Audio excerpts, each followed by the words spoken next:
At merong isang babaeng balo, na pag sinabing balo, lalo sa New Testament, kadalasan mahirap ang babaeng ito kasi wala na siyang maaasahan na ikabubuhay.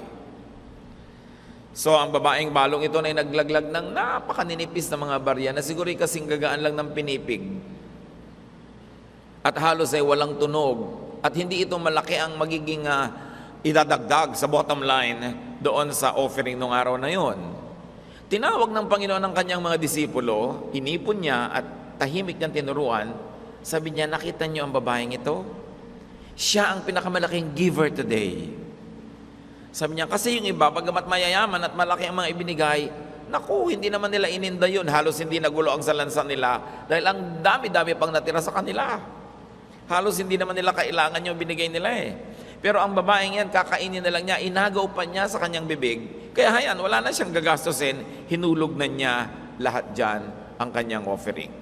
So nung araw na yon, yung biggest giver was this woman who numerically actually gave very little. Now, let's observe the observer. Sino ba yung observer nung araw na yon? The Lord Jesus Himself.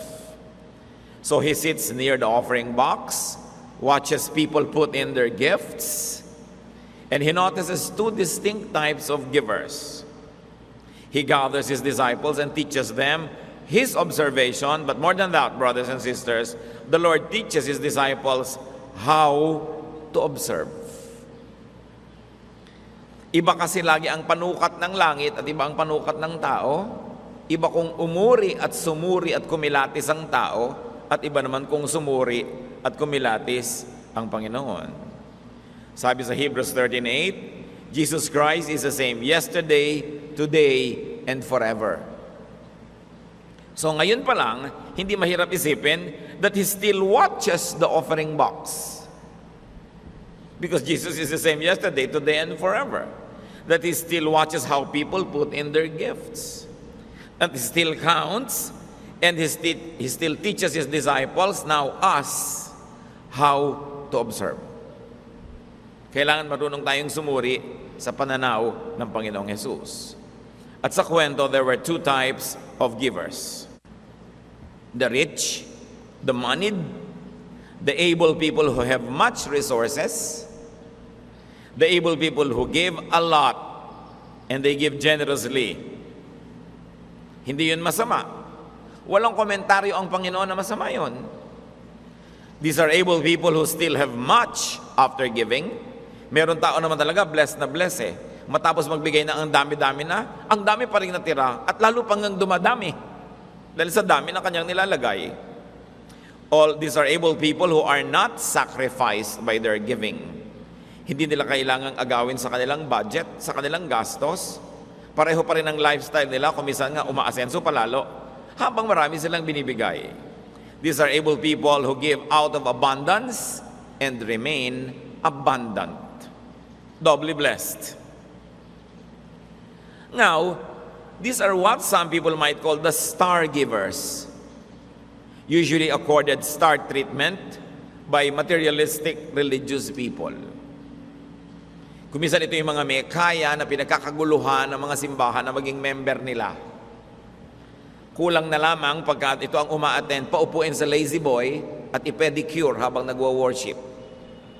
Bigyan ng special treatment. These are the types of people who are courted, nililigawan, and targeted by very specialized fellowship groups who cater specifically to the rich. Gusto nila yan kasi malalaki ang mga bigay, magaganda ang mga project nila, at talaga namang sosyal ang dating ng lahat ng ginagawa nila kasi mapera. So this is the object of very specific marketing strategies of some religious groups. Ito yung group 1 ng giver. Now, group 2 is represented by a poor widow who gives only 2 coins with very little worth. Ano na ba naman ang maidadagdag nung bilagay niya, no? A poor widow who gives not only generously, but sacrificially. Sacrificial ang pagbibigay. Binakbak niya talaga sa sarili niyang baga ang ibinigay niya.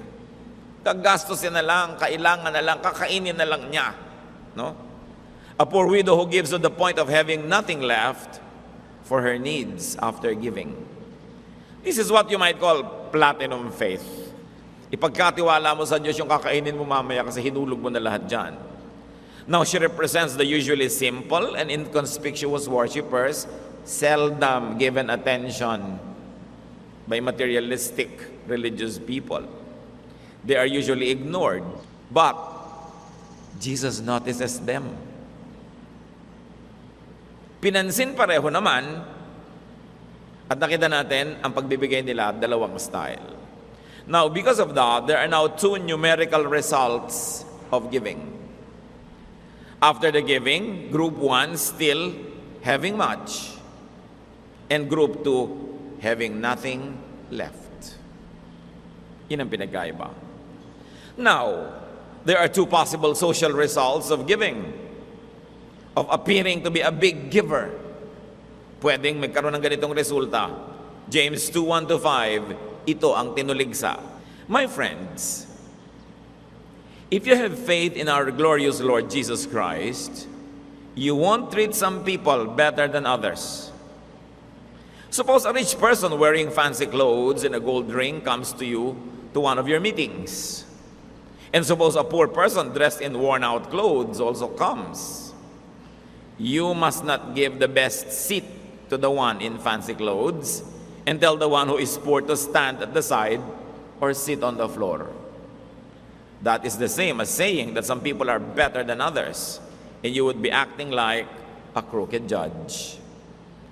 My dear friends, pay attention.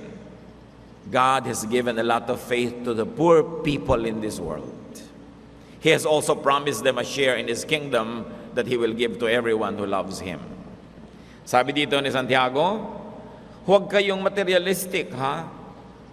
Huwag pag may dumadating dyan na talagang gangga pakwan ang hikaw, bibigyan nyo na ng magandang seat, front row, center, etc., etc. Siyempre, liban na lang ko yung show ay may bayad at yung talaga yung ticket na binili niya. Ibang usapan naman yon. Pero sabi niya, sa inyong mga pagsamba, sa inyong mga Bible study, huwag kayong siming-simi sa may kaya. Hindi naman niya sinabing ignorin at baliwalain. Ang sinabi lang niya, kung nauna lang naupo sa magandang upuan yung maralita, huwag niyong patatayuin dahil lang may dumating na mayaman. At syempre, sa mga kapatid naman natin na may kaya, tayo na mismo yung mag-dress down. Tayo na mismo yung maglagay sa atin doon sa mga sulok-sulok. Total, everywhere else you go, nasa presidential table naman kayo eh. Kung kayo naman yung mga may kaya, lagi naman kayong nandun sa mga VIP seats.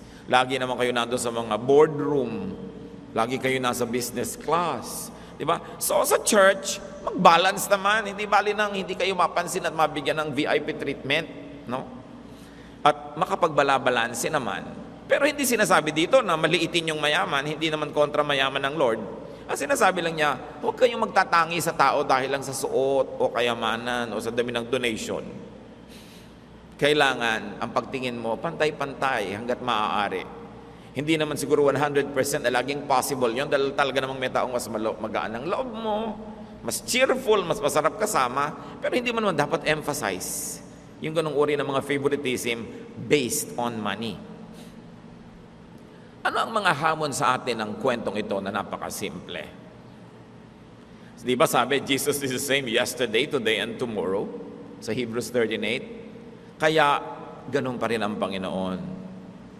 But I like to drive your attention to something very important.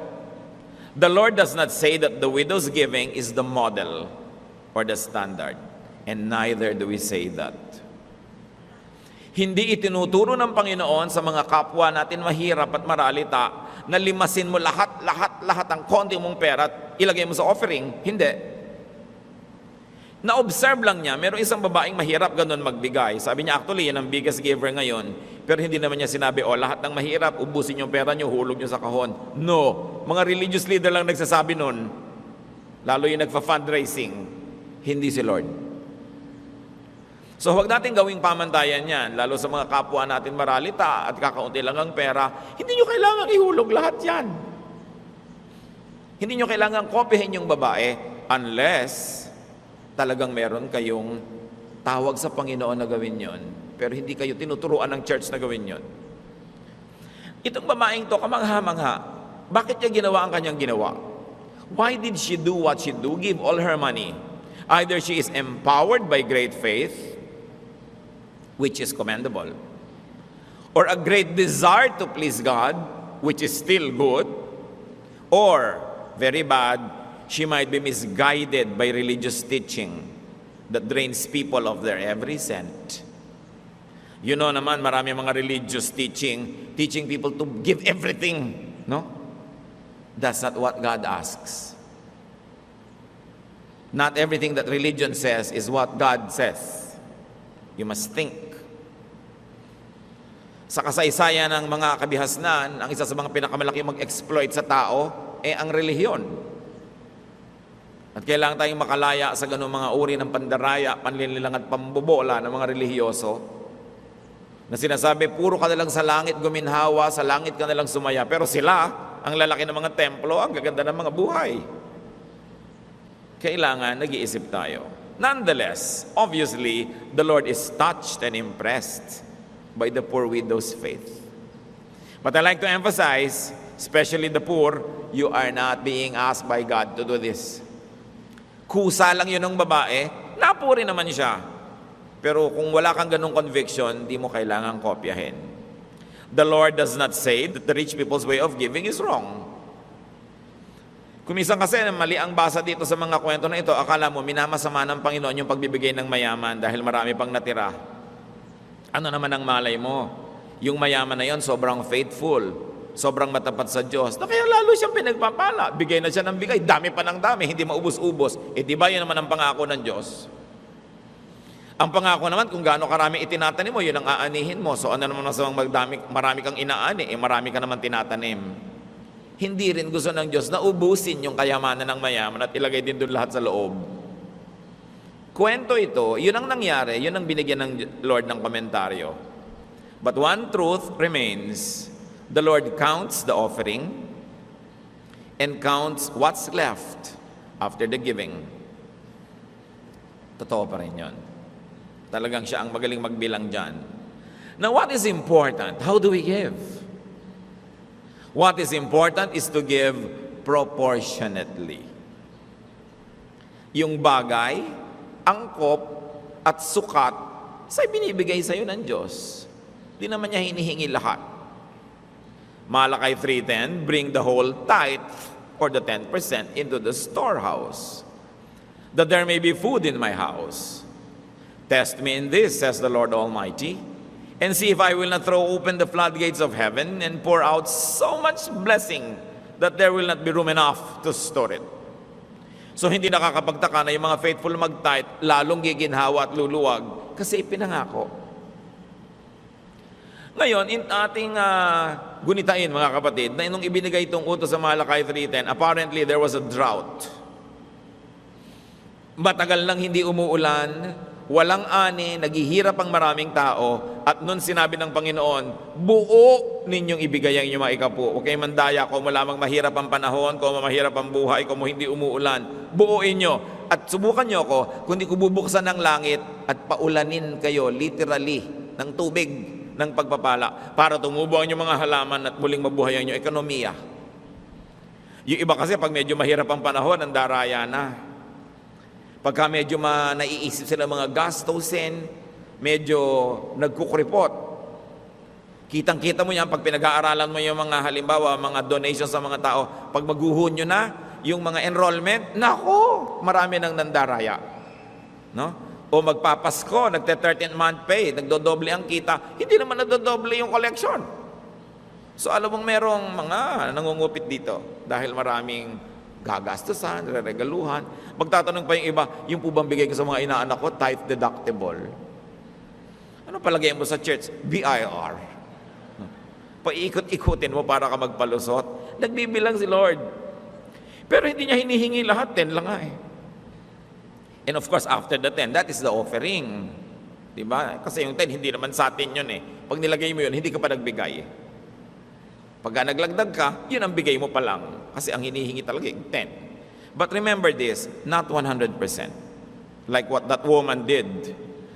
Siguro may kabayanihan siya, pero hindi naman inuutos sa ating lahat maging bayani tulad niya. God is understanding. God is kind. God likes you to take care of your needs. God gives you blessing for you to use it, not for Him to get it all. Proportion lang ang hinihingi niya. 1 Corinthians 16:2, on the first day of every week, meaning Sunday, every one of you should set aside a sum of money in keeping with your income. Bagay lang dapat sa income mo. At sinabi sa CEV na clearer way, that is, each Sunday, each of you must put aside part of what you have earned. So this is only part.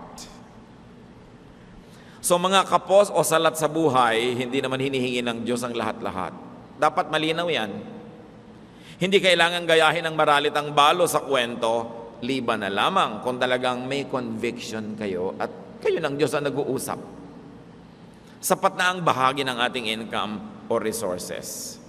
Samantala, huwag natin kakalimutan ang sabi sa 2 Corinthians 9:6-7. Remember this saying, a few seeds make a small harvest, but a lot of seeds make a big harvest. Sabi, siyempre, nagtanim ka ng konti, alam nga naman umasa ka na marami kang ani. Mas marami ka siyempre itinanim, hindi natural, mas marami ang iyong ani. Each of you must make up your own mind about how much to give. But don't feel sorry that you must give, and don't feel that you are forced to give. God loves people who love to give. Generosity cannot be wrong. A lot of seeds. But remember that farmers also have to eat their harvest and set aside only a small portion as seeds for the next planting season. Alam naman yung lahat ng ani mo, itanim mo rin, wala kang kinain. Hindi naman ganun ang prinsipyo ng agriculture. Now let's go deeper. Let's go higher. That is the primary, the beautiful, the very, very practical and immediate reading.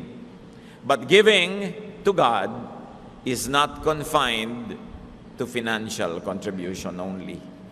Hindi lang pera ang ibinibigay sa Diyos. Yun lang ang pasimula. We give our 3 T's, our time, our talent, and treasure. And those that are to give treasure, time, and talent, some of them give it effortlessly. Tulad dun sa kwento. May nagbigay ng mga supot-supot na pera, hindi nila ininda, hindi masakit sa kanila. Ngayon, hindi lang pera. Sa pagbibigay natin ng panahon, pagbibigay ng talento, pagbibigay ng serbisyo, ng ministry, meron talagang mga tao magaling, mabunga ang ministry. Pakantahin mo ngayon si sister ganyan, na gifted sobra, mayaman siya sa gift of music, kakanta siya ang dami, kahit walang practice. Meron naman talaga, ang sasabihin lang niya sa kanta, chuchua, chuchua. 3 buwang nagpa-practice. At mali-mali pa kumisan yung tono. Siya yung mahirap na babae. Ang konti-konti ng donation, pero effort talaga. Karir na karir niya yung pagbibigay, pero ang konti ng binigay niya. Anong ibig sabihin niyan mga kapatid? Kahit chuchua girl ka lang, all effort mo yan. Yan yung pinuri ng Panginoon. Sabi niya, kita mo, ubos na ubos? Walang maliit sa Panginoon. Kahit na ikaw halimbawa yung Bible study teacher, talaga namang pumapawis ka ng dugo sa paghahanda. Tapos uutal-utal ka pa, nalilito ka pa. Pero ang konti-konti ng kontribusyon mo kung tutuusin. Pero sabi ni Lord, yan na ang best niyan. Wala nang natira sa kanya, napiga na siya. Appreciated ni Lord yun. Sabi niya, yan ang best teacher. Meron ng mga teacher, dumadaan lang, maupo ka naman dito brother, turuan mo kami. Uupo, magtuturo sa'yo, ang bilis-bilis, ang galing-galing, kasi very gifted. Yun yung nagbigay ng marami, pero actually hindi naman niya ininde. Kasi ang yaman-yaman niya sa gifts. Marami mga tao na sa pagtulong lang, hirap na hirap. Pupunta lang sa church, pamasahe lang, pinoproblema pa. Meron namang iba, talagang ubod ng ginhawa, baliwala sa kanya yan. Pero, sabi ni Lord, pareho lang nagbibigay yan. Yung iba ang ginhawang nagbibigay at maginhawa pa pagkabigay. Yung iba hirap na hirap. Pero ang tunay na malaki nagbigay, yung sobrang nahirapan. Meron dyan ang layo-layo pa, nangungunyapit pa sa mga bus, nagmumotorsiklo pa mula sa Quezon. Meron tayong ganyan mga kapatid, ha? Talagang nakamotorsiklo pa ang mag-asawa mula sa Quezon. di ba yung mga sinusuong mong hirap at alikabok at init at hangin at ulan? Yung iba naman talagang pagdating dyan, hindi nagulo yung tis ng buhok. No? Dahil talagang ubod ng ginhawa. Pareho lang sa Diyos na ina-appreciate yun. Pero sabi niya, alam niyo kung talagang sinong kahanga-hanga. Yung hirap na hirap, pagdating dito, talaga namang gulagulanit na yung damit sa dami ng dinaan ng mga bagyo. Alam yun ni Lord. Sa tingin ng iba, parang maliit ka lang dyan, baliwala lang yung ginawa mo. Pero ang tinitingnan kasi ni Lord, gaano mo ba kinaririyan? Gaano mo pinaghirapan yan? Dahil nakikita dyan yung tindi ng pag-ibig mo sa Diyos. There are those who give time, talent, and treasure only through sacrificial means. Alam nyo, kumisan, may nagre-regalo sa inyong lingkod, nag-aabot-abot, kakamayan ka, biglang may maligas-gas sa pagitan ng inyong mga palad. Ano kaya ito? Kalyon niya o love gift? Madalas naman, love gift. Alam nyo, na-appreciate natin lahat yung love gift, pero nakakatuwa sobrang ang liit-liit ng halaga. Alam mong inagaw lang sa buhay para magbigay. Sobrang appreciation. Pero siyempre, iba na rin yung malaki, ha? Pero ang point, ha, mga kapatid, this is appreciated even more. Kasi alam mo na, inagaw lang. Kaya iba, pasensya na po kayo ang liit. Hindi po maliit yan dahil yan ang lahat-lahat nyo eh. Sobrang appreciated. Bakit tayo tinuturoan ni Lord? Remember, He gathered His disciples and taught them about this. Right now, the Lord is gathering us. Sinasabi niya, huwag niyong mamaliitin yung sa tingin niyo maliit na talento, maliit na bigay. Kung ang pinanggalingan naman talagang hindi sobrang gifted, ang laki ng bigay niya. Siya yung biggest giver. Huwag nating mamaliitin ang ginagawa natin sa Panginoon. Kasi yung kaprasong bariyang inilagay ng babaeng yun, hindi naman malaki na idagdag siguro nun sa budget ng temple, no? Pero ang Panginoon, iba kasi panukat. Sabi niya, yan ang star giver niyo ngayong araw na to. Kasi sa Kanya walang natira. They are not so abundantly gifted, these types of people. They are not so abundantly enabled and empowered. Hirap na hirap, pigang-piga. Pag may pinagawa ka ang tagal, ubos na ang pagod, konti lang ang output. Sa paglilingkod, sa pag-awit, sa pagtuturo, sa pagpupunta-punta lang sa church. Pero napakalaki ng sacrifice. These love sacrifices never escape the attention of the Lord Jesus Christ. Kahit halos hindi tayo napapansin ng tao, huwag niyong daramdamin. Yung babae nga nun, hindi niya alam, hanggang ngayon pinag-uusapan natin siya. Biruin niyo yun. Dahil sa Lord, kabayanihan ang ganyang ginawa. At napakahalaga ng ganitong pananaw. What God sees is not the amount given, but the effort in giving. Kanya-kanya tayo ng kalagayan sa buhay, kanya-kanya ng tawag ng Panginoon, kanya-kanya tayo ng mga tinatangkilik mula sa Panginoon, kanya-kanyang ginhawa at hirap sa pagdalo, sa paglilingkod, sa pagbibigay. Meron dyan, nagkukwire, talaga lang pamasahe lang sa rehearsal, pinoproblema. Meron naman, pinapakain niya yung buong choir.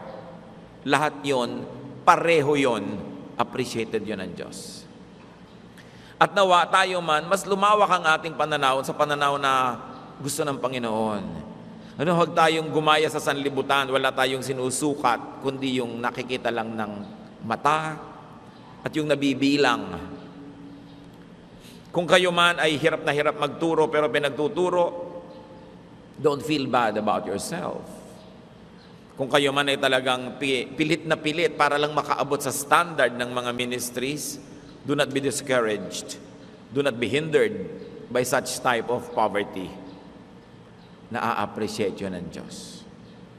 Always give your best. God knows. God sees. God counts. Kung ganun pala, na-appreciate ng Panginoon yung konting bigay ng maralita, all the more that the abundantly gifted should be more faithful and sacrificial in the giving of their time, their talent, and their treasure. Sa paglilingkod sa Diyos, hindi dapat dinadaan sa proxy. Parang yung mga donya, pagka may mga nasasalanta, mga bagyo, mga charity, magpupuntahan sila sa club ng kanilang subdivision, pupunta sila dun sa social hall, takalan ng bigas, lagayan ng mga pagkain sa mga supot-supot, dala-dala nila ang kani-kanyang yaya to do it. Di ba? Hindi masama, mabuti nga, tumutulong sila. Pero ang paggawa sa gawain ng Panginoon, mas maganda personal. Hindi ka lang padala ng donation. Ikaw man, magtakal dyan. Ikaw man, magturo dyan. Mag-usherette ka kahit ikaw ang presidente ng inyong kumpanya. Mag-Bible study leader ka dyan kahit na ikaw presidente ng inyong university. Dahil sa Panginoon, ang paglilingkod, mas maganda personal. Kasi habang naglilingkod ka ng personal, sabi nga na matatanda, meron ba namang naglulutong hindi na uulingan? Nung araw yon kasi mga palayok may uling. In other words, pag ikaw mismo yung naglilingkod, ikaw ang unang-unang tumatanggap ng pagpapala. Don't miss out on this blessing that you make and hire substitutes for you.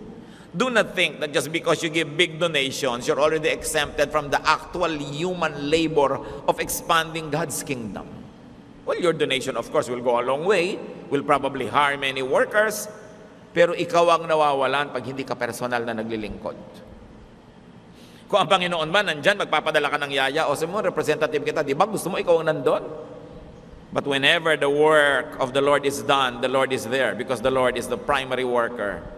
And the best way to fellowship with Jesus is to do the work of Jesus because in the mission field, in the ministry, you work side by side with the Son of God.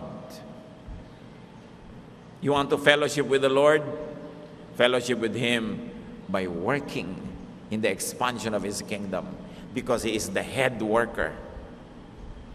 Sabi niya, my food is to do the work of the Father who sent me.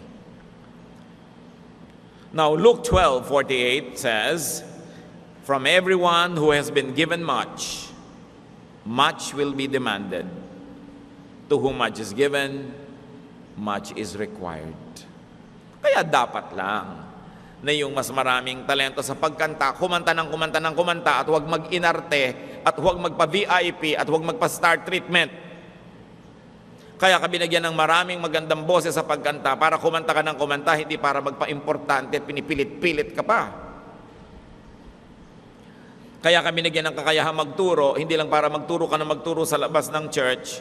Kung kailangan, church ang unang-unang nakikinabang sa talent na bigay sa iyo ng Diyos. Marunong ka ng management. Mag-ambag ka sa improvement ng management ng tahanan ng Panginoon. Architect ka, engineer ka, marunong ka mag-repair ng mga building, una mo nga sikasuhin ang bulwagan ng Panginoon, maliit man ito, malaki.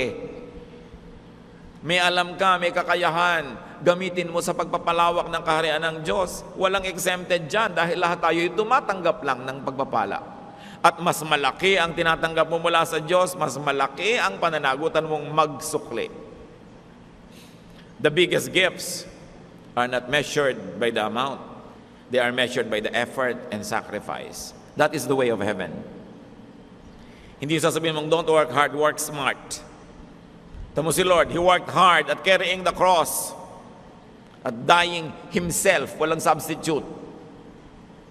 Huwag tayo nagpapasubstitute. Kung may kakayahan kayo, galing na alam niyong mapapakinabangan ng church, you are stealing from the body of the Lord if you are not surrendering your time or your talent and your treasure. Because the earth is the Lord's and everything in it. Lahat.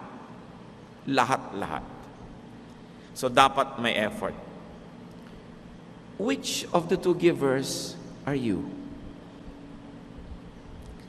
Tayo ba yung napakaluwag, napakarami na ibibigay, napakarami pa natitira? O talagang simot na parehong pinansin niya ng Panginoon? Both are seen, known, and credited by Jesus. As you can see, ang inaasahan sa atin, hindi yung amount, kundi yung katapatan natin sa proportionate giving. Just do your best. True giving hurts. Pag hindi ka pa nasasaktan ni konti, libangan lang yun. Hindi pa yung tunay na pagbibigay. Tulad ng pagbibigay ng isang asawa sa kanyang kabiyak, it can hurt.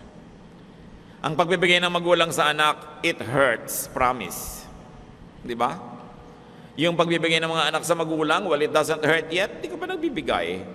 It hurts the pocket, it hurts the body, but it heals the heart. It heals the spirit, yours and that of the recipient. Ano ang hinihingi sa atin ng Panginoon, mga kapatid? At totoo, hindi naman niya kailangan yan, Diyos siya eh. Tayo ang may kailangang magbigay sa Diyos. Dahil ipinangako ng Diyos, pag nagbibigay ka, ibabalik. So pag wala kang binibigay, anong ibabalik? Eh di wala. Pero gusto nating bigyan ng diin, ha?